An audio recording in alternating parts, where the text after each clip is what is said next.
Kanhan police station अंतर्गत टेकाडी गावाजवळ रामटेक विधानसभा मतदारसंघातील अपक्ष उमेदवार राजेंद्र मुळक यांचे सहकारी आनंद गुप्ता यांच्या वाहनात 2,70,500 रुपये आढळून आल्यानं राजकीय वर्तुळात एकच खळबळ उडाली आहे।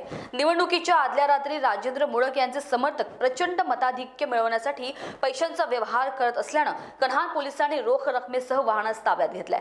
प्राप्त झालेल्या माहितीनुसार बुधवार 20 नोव्हेंबर 2024 रोजी पहाटे रात्री 2 वाजताच्या दरम्यान विधानसभा निवडणुकीच्या पार्श्वभूमीवर कन्हान पोलीस पथक पेट्रोलिंग करत असताना टेकाडी गावाजवळ एक संशयास्पद कार क्रमांक MH 49 AS 6766 मिळून आल्यानं पोलिसांनी वाहनाला थांबवून चालक नामे आनंद गुप्ता राहणार बेसा नागपूर यांच्या समक्ष वाहनाची झडती घेतली असता वाहनात 2,70,500 रुपये आढळून आले। पोलिसांनी वाहन चालकास कागदपत्राची विचारणा केली असता चालकाने कागदपत्रे सादर केली नाही। कन्हान पोलिसांनी FST पथकास बोलून पंचनामा केला असून FST पथक पुढील कारवाई करत आहे।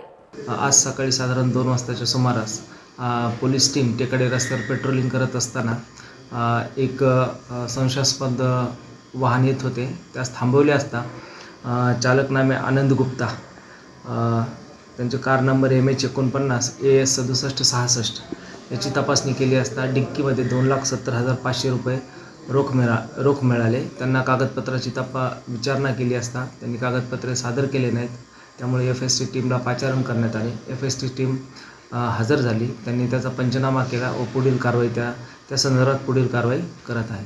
महान्यूज 7 करिता पूनम बोरकर।